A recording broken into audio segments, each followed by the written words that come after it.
welcome to Alicia's View. This show will be primarily focusing and highlighting individuals and organizations who are doing great things in Mountain View and the community at large. I'm very happy that my first guest is someone that I've gotten to know very well over the past few years, and that is Oscar Garcia. Hi, Oscar.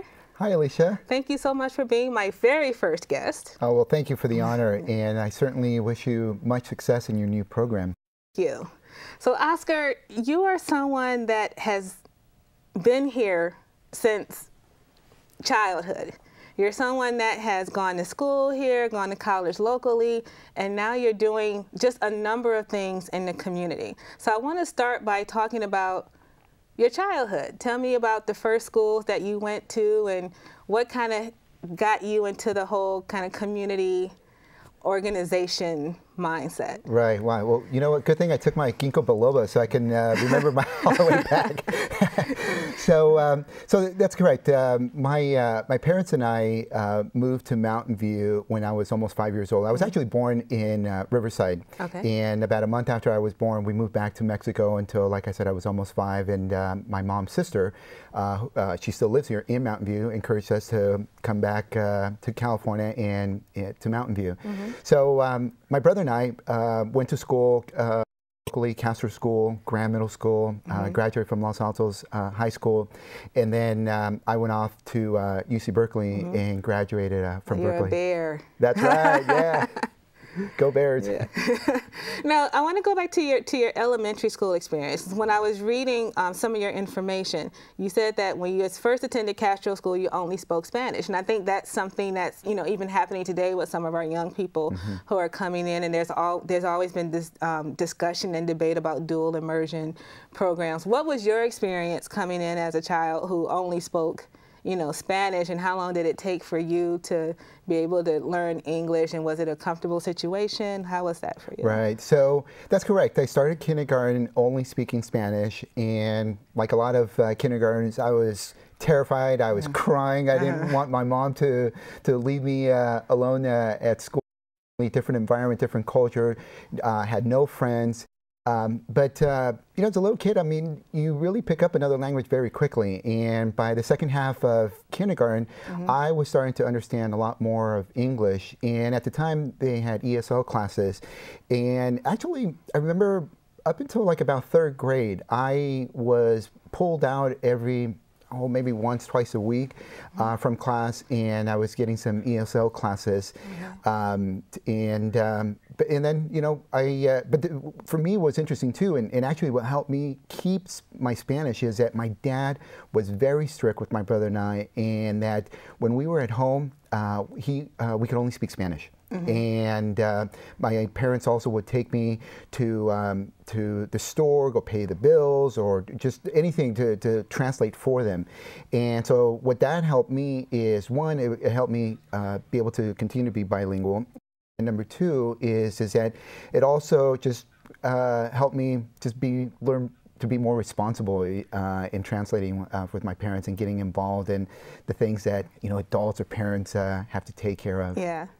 So let's talk about your family, because for people who don't know you, you're not a one-man operation. I mean, this is truly a family dynamic where everyone, just about everyone in your immediate family, is very connected into the community. Everyone from your brother to your wife to your brother's wife to your mother-in-law. So can you speak to that a little bit and what they're doing? Yeah, no, absolutely. And you are correct. My immediate family is very involved in the community in different aspects. You know, actually with my mother-in-law's side of the family, when they moved to Mountain View right after World War II, they helped start Club Estrella, which was, I believe, one of the first Latino organizations here, or at the time, the Mexican-American organizations here. Credit Union, which is still in existence, so is the Club Estrella organization. Lisa's grandmother, she was an activist, and very, very involved helping the Mexican-American community. For us, we've also gotten involved, and my mother-in-law was the first elected Latina to the Mountain View Wisman School District board. My brother is involved with the YMCA, helping out youth in the community. My wife is also involved in with right now currently tutoring, math tutoring at Graham Middle School. My sister-in-law is with CHAC, and all of us, as well as about 9 other folks, helped start Mesa de la Comunidad. So we are very involved in the community. And speaking of Mesa, that program and your family's involvement, and even tying that back to your elementary school, helped to recognize your family with the Hispanic Foundation of Silicon Valley recently as Family of the Year. So I think we're going to take a break and be able to see some footage of that recognition.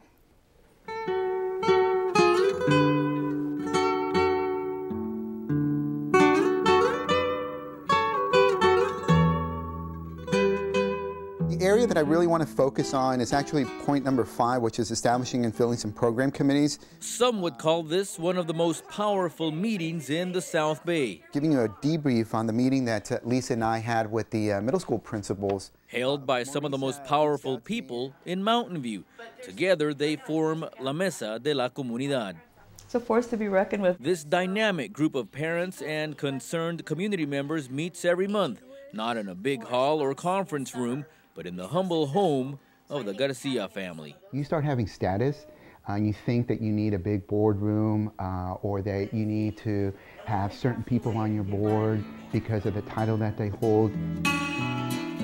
Service began at an early age for these volunteers. So I've always been a volunteer, from being in 3rd grade, buying groceries for the elderly, to tutoring in El Viso and East Palo Alto.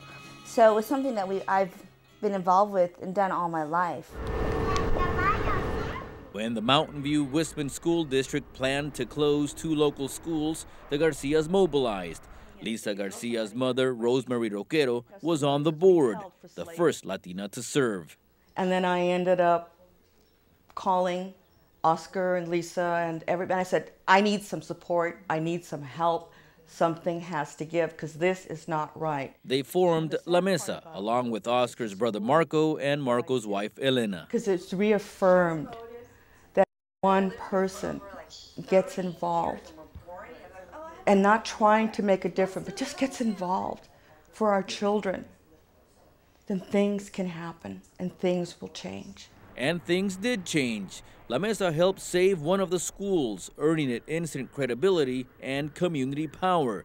Today, if you want clout in Mountain View, you have to earn the support of La Mesa. You know, one person with courage is a majority. And I tell the parents, I said, you know what? The people that count and that matter are already here in this room. That's you. I said, you know what? There was only one Rosa Parks that stood up to the injustice, okay? There was one Cesar Chavez that stood up to the injustice.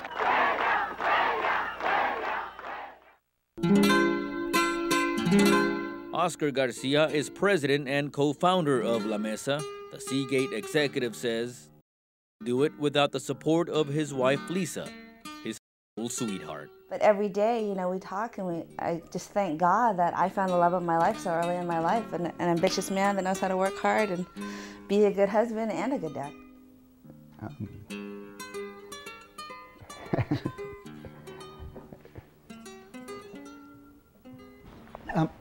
It's definitely a blessing to be able to have found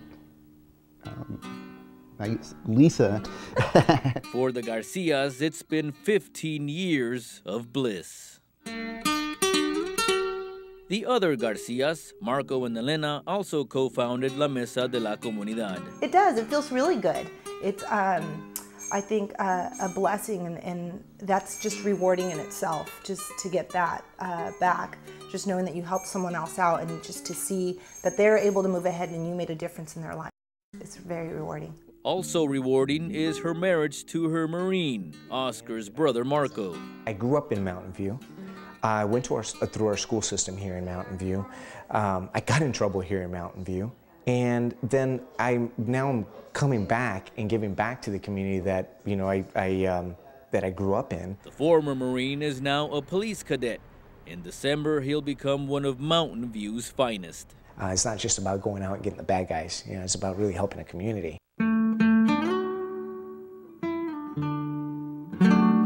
And helping the community is what defines the Garcias and Rosemary Roquero. For their tireless work, for their community clout, for giving a voice to those who may sometimes need one, the Hispanic Foundation of Silicon Valley is honoring the Garcias and Rosemary Roquero as La Familia, the family of the year.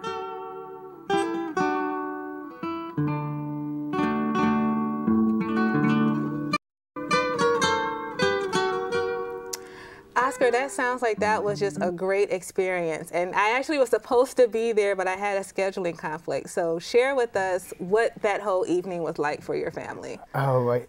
It was surreal. First of all, the Hispanic Foundation of Silicon Valley, it's an incredible organization, donates a lot of money to some really good causes.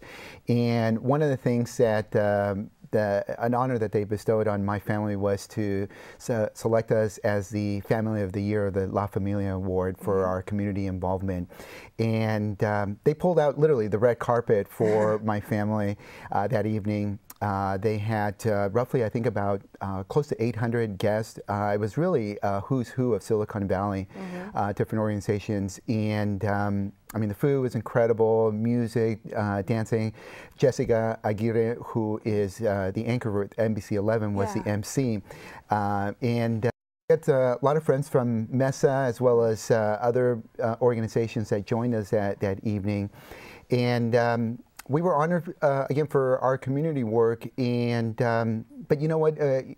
Like you mentioned earlier, the work that we do is not a one-person show. I mean, no success is done by one person. I mean, it's a total team effort, and we were just very grateful that we have an extended, what we call an extended Mesa family that also is involved in the community and supports what we do and shares the same passion. And I know that you sit on a lot of different community boards. I know that you're part of the Challenge Teen Gang Task Force. And what other groups are you involved in here locally? Yeah, I'm also part of the Gang Task Force, which actually today we changed the name to Gang Intervention Team. I'm also on the advisory board of A-Learn, which is academic kind of challenge team. I'm on the PAL board, and I'm also helping out the Mountain View Chamber of Commerce. There's a new internship program, and so I've been on the committee to help form that program and provide some guidance and some advice. Do you know what age group that's going to be for? Yes, we're actually the mentoring program. We're going to be targeting first-year community college students. Okay. And initially, our focus is going to be students from De Anza and Foothill College. Okay. So tell me, or tell all of us, more about how Mesa came to be. Sure. So Mesa came to be as a result of school closure. In February of 2005, the Mountain View Wisman School District, the board was looking at closing a school, and the two that they were looking at was Slater and Castro School. And even though at the time my kids were attending private school, I mean, initially our thoughts was, you know, how is this going to affect, you know, my kids, my family? Why, you know, I had the attitude, quite frankly, that we were too busy. It didn't impact my family. Why get involved? And my mother-in-law, who was on the school board at the time, said, you know, you need to come to and listen to some of the school board meetings and see what is happening. You know, as she puts it, I need some help. And so my wife and I were a fly on the wall. And thank God for my wife encouraging me to get involved. I mean, she was really pushed me. I began to see that some of the same issues that my family experienced, in other words, no translation or parents not understanding the system or how to speak, or even just some of the injustice, 30+ years later, the same thing was still occurring. And it just stirred inside of me, inside my family, this whirlwind or this tornado of wanting to say, you know what, this is not right. We have to get involved and make some changes. And so we reached out to other family members, other friends in the area, other leaders for some advice, some guidance, and we ended up rallying parents. And in the process of doing that, we began to see that there was a need in Mountain View for an organization to serve as a bridge between the underrepresented groups in our city, particularly the Latino community or other minority groups, and the business, the civic, and the schools as well. And so from after school closure, we said, you know what, we need to continue with our mission and our cause, and so Mesa la Communidad was started. And so it's been around for about 3.5 years now? Yes, 3.5 years. So I know, again, it's hard to put into the sphere of what everything that you guys do, because I feel like every time I see a children's sports program, some type of academic program, somehow Mesa is involved in it. So what programs have you guys really spearheaded and had success in over the past 3 years? Sure. We've been focusing, for example, we have 3 areas that we focus on. We focus on education issues. So that could be where we've worked with the school district on the achievement gap. We also, last summer, gave out almost 20 scholarships for students, middle school students, to attend quality summer programs. In fact, one of the programs that we chose is right here, KMVT, which is a first-class summer program that they offer. Also for students to attend programs at the Community School of Music and Arts and the Peninsula Youth Theater. The other area that we get involved in is community building events, and we have taken over the Cinco de Mayo event that used to be done at Graham, and now we've expanded to be a citywide event. We've also gotten involved in after-school program sports, and then the last area as well is advocacy. Basically what I refer to is when stuff hits the fan, we get involved. Yeah. And I believe that because not just about maybe a couple of weeks ago, I received an email from you because there was some sign defacing here in the city. So hopefully that will start to get resolved and work on that. And I know that the Human Relations Commission is looking to weigh in on that as well. So hopefully it's just something that can get nipped in the bud. Right. Great. So you have this program, you're working on all these different groups and boards and organizations, and you have a job? How does that? Tell me how that works. You're right. I do work full time. The work that my family does in the community, it's all volunteer based. Mesa is an all volunteer organization, and in fact, a lot of people are surprised when I mentioned that to them. I get a kick out when other organizations contact me to explore some collaborative work, and they want to meet at our office, and they're thinking, a boardroom, or and our office is our living room at home. I mean, that's our office. Yeah, it is.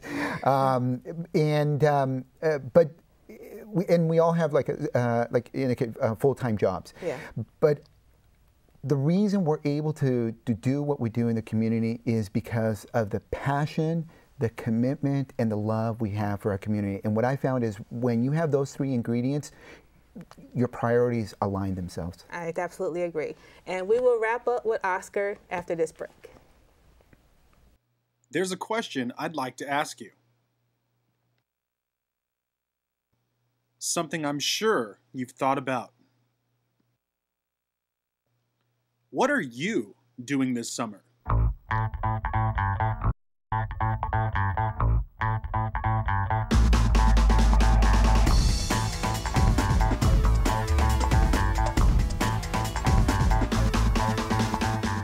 Scholarships to dozens of summer enrichment courses and camps in such areas as visual arts, digital arts, computer technology, instrumental music, vocals, theater, television production, and many more are being offered to students at both Graham and Crittenton Middle Schools. You must be currently enrolled in the free and reduced lunch program to qualify.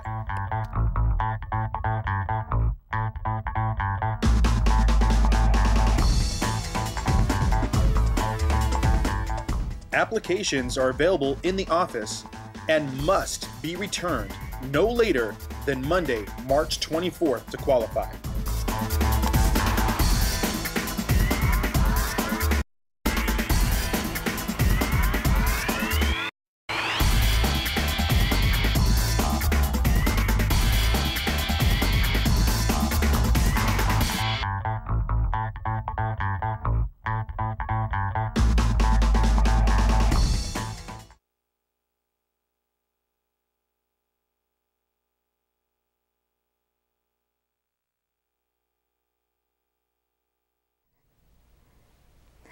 And we just actually saw on the break a promo for the summer scholarship program that you mentioned earlier that happened last year, and I'm presuming that it's going to happen next year in 2009.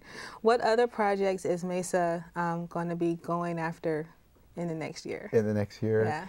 Yeah. So we actually also applied for an arts grant from MACLA, and one of the projects, and we're going to be looking at tying that into possibly with Cinco de Mayo, but is that it's an opportunity to invite roughly about 100 families here in the area and have a professional photographer take their pictures in however that individual or individuals define what family is. It could be what, the traditional family, or it could be the individual with their cat, dog, or whatever, okay? And then what we will do is we will take some of those pictures and blow them up into this huge collage that we will be showcasing probably in the City Hall Rotunda. And then each family or individual will also be able to take a nice quality portrait of, again, what their definition of family. So that's one of the projects. We're also, again, as you indicated, we are going to be doing the summer scholarship program. We're going to be looking at expanding that to include more programs, and then possibly maybe expand it into maybe 4th and 5th graders as well. And then some areas that we're going to explore. In fact, tomorrow I'm going to be attending a meeting. It's probably great, because we love doing that, collaborating with other organizations, and maybe putting together a local leaders event where students here in the middle school and the high school will bring them together, and then bring different leaders in the community and have them talk to the students about their experience. And the whole goal is to be able to pour some positive role models experience into the hearts and minds of these students, and let them know that there are alternatives to other, less positive activities. Okay, so I'm going to ask you a question. We have all this volunteer coordination, and then we also have scholarship programs for the youth. How are you getting the money? How can people help you? How are you able to provide those scholarships to those families that were able to have their children in those programs? What we do, first of all, a lot of the events that we've put together have been on zero budget, and we take what I call the potluck approach. Mesa provides the time, the volunteers, the effort, the outreach. Maybe the school district will lend us the microphone or sound system, or the city will help us with the finding a location, or PAL will provide us with insurance. But in terms of these scholarships, we have had to, for the first time, go out to organizations like Kiwanis or Rotary or individual donors and seek funding for this, because, quite frankly, I mean, it takes money to help these students. So so we're always looking for any organization or donors that believes in our cause, and believes in those of us running the organization, and of course believes in the kids that we're reaching out to help us. Well, I'm going to challenge anyone that's watching that is a part of some kind of local organization that has a few bucks to spend to be able to look at organizations such as yours that's homegrown, that's here, that's benefiting the youth and other community members here in Mountain View, to know that that money is going to stay in our community. And I know it's really hard right now, especially with the economic downturn. Everything's tight all across the board, but for those of us who really, believe in our community, and we want to make sure that it stays fiscally sound and that we're taking care of our youth and our seniors and everyone else, I think your program is one of those that highlights how you can make sure that your contribution is staying right here in Mountain View, and you can actually see the results of it, even if it's not a fiscal result, but you get to see a more tangible, longer lasting return on investment than the stock market right now, because we know it's not doing great. So speaking of economic downturns, we had an election, and we had a very historical one. So I want to know, just for my personal thing, where were you on election night? What was your experience seeing the first African-American president being elected into office? What was that like for you and your family? Well, like a lot of people that saw it, I mean, regardless of whether you're a Republican or a Democrat or independent or Green Party, red, blue, yellow, whatever party, it was very, very significant. And my family and I, we were actually, that evening when we heard the news, we were actually at the City Hall Rotunda. KMVT was doing some videotaping. And then we went over to our friend Laura Macias after election party, yeah. And that's where we heard Barack Obama give his acceptance speech. But I tell you, you know what touched me the most is actually seeing the reaction of my kids to Barack Obama winning.